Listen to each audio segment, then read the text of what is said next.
And so the idea here is that then you build a fission reactor that's contained. So then what you find here is that now, this is where we left off last time, where I poorly described this last time. Again, my apologies. I did a terrible job at the end there. So this is a nuclear fission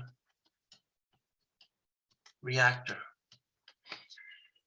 And so the goal of the fission reactor here is that this is the core. This is the most important piece of the nuclear reactor, without any doubt.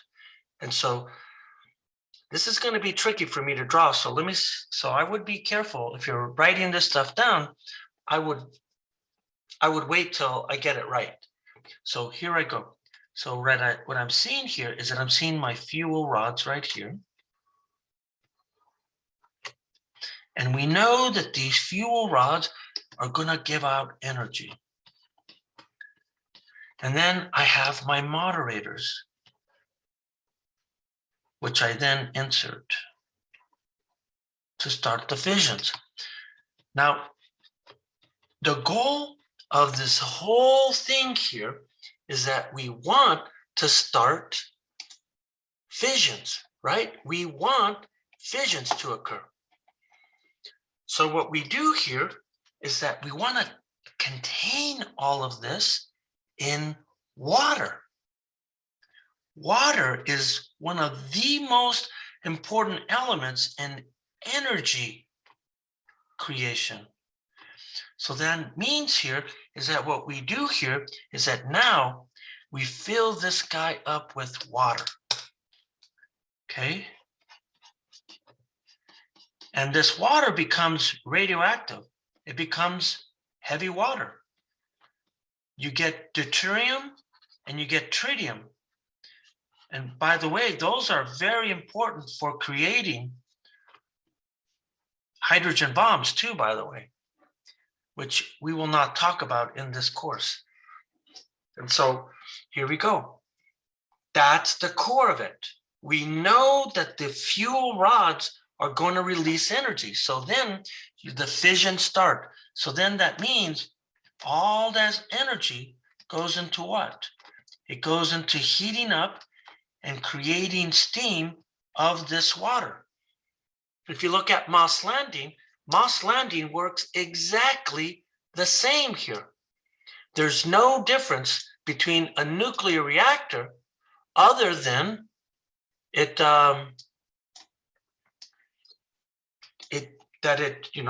it's using nuclear fission to boil the water. If you look at Moss Landing, the big difference with Moss Landing is that it uses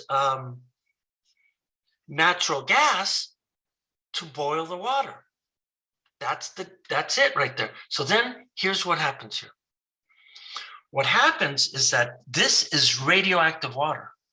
So because it's radioactive water, it cannot escape. So it's a closed system. Okay, it's a closed system.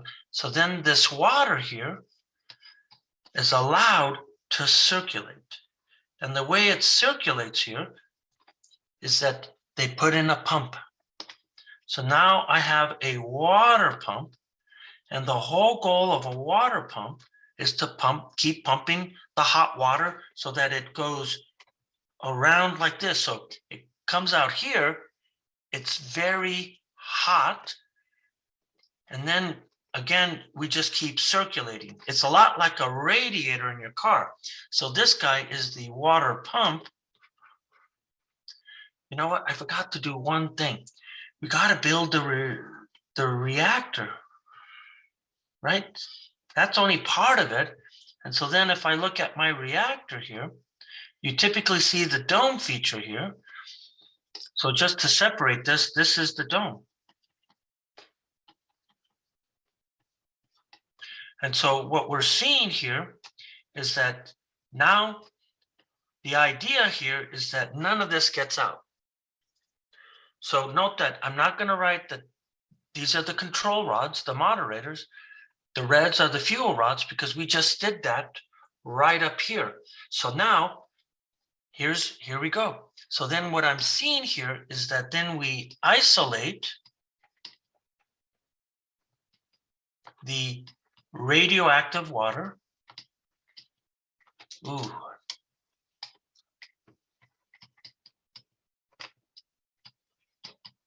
Right, which is this guy right here. And then what we do here is we run it through a container of water. And so what you see here is that now there's a container, a separate container, which is isolated. And this container is a very, very important process again of this thing. So there's, again, we have an isolated system here.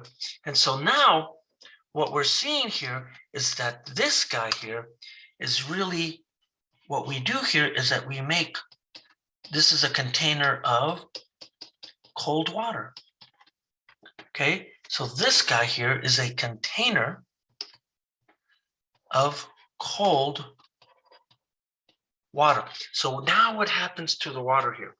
What happens to the water here is that it vaporizes and it creates steam.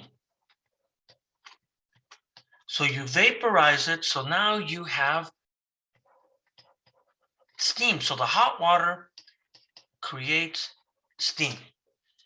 And then what you do here is that you pressurize the steam. So as you pressurize the steam, you then shoot it. And the way you pressurize it is that you essentially make a wide channel. This is a little bit too wide for me. And so here, let me see if I can I? Yeah, good.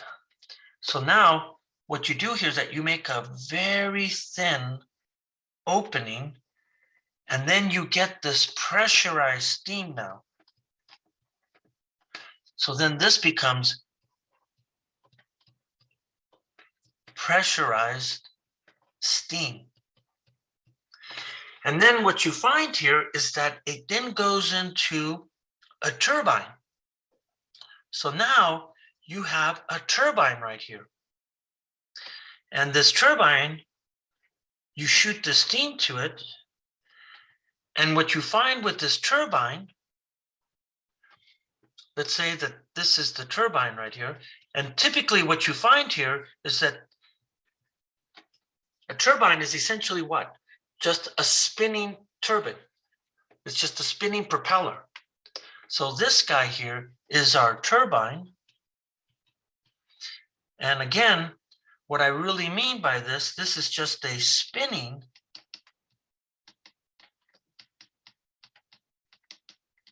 turbine.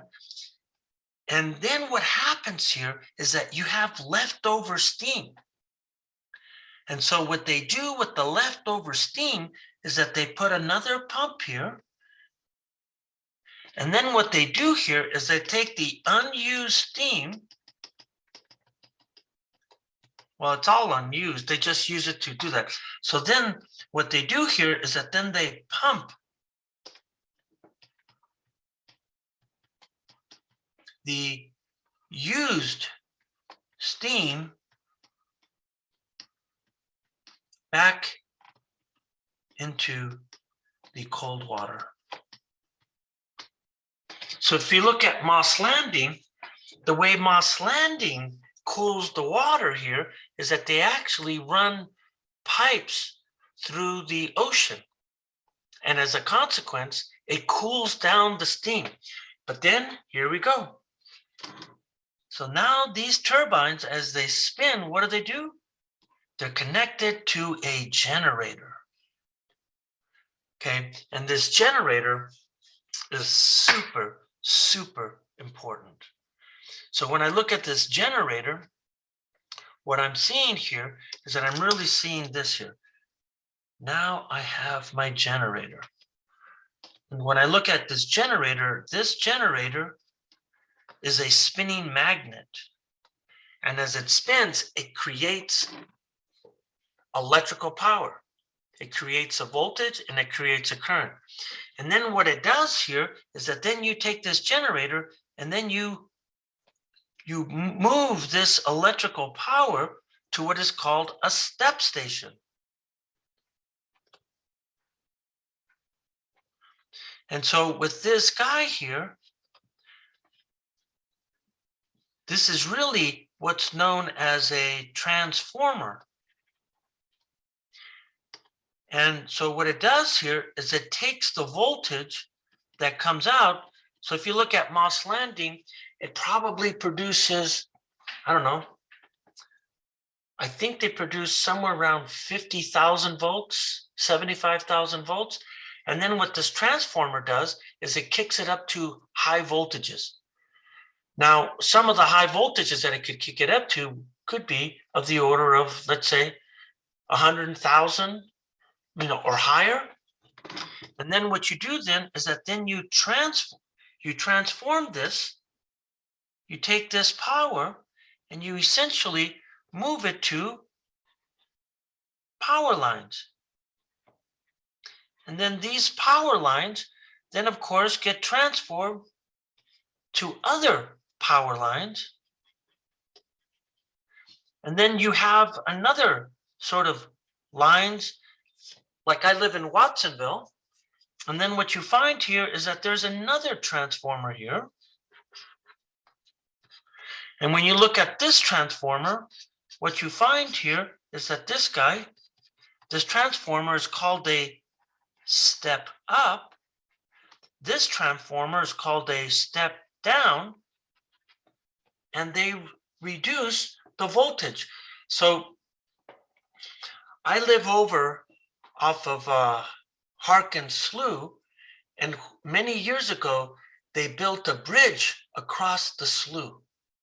And what you found here is that they had lines coming in that, were at high voltage, but when they reduced it to come into Watsonville, they reduced them down to 25,000 volts. So if you know where the dump is in Watsonville, there's a step down generator right there, or transformer right there as well. But that's the whole goal of a nuclear fission reactor. The difference between this and Moss Landing is that this guy uses what?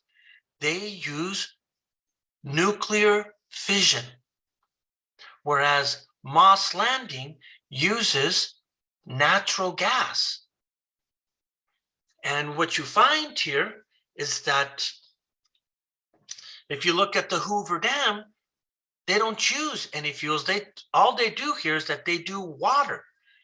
They have a dam where the water then falls from some height, and then instead of creating steam, the water then spins the turbine, which then causes the generator. But that doesn't produce a whole lot of how do I say this? A whole lot of power compared to some of these others. Okay, we are done with nuclear fission, and now we go back to our last topic of this chapter. And without a doubt, this is by far, in my mind, the most interesting part of the whole course. I love this stuff.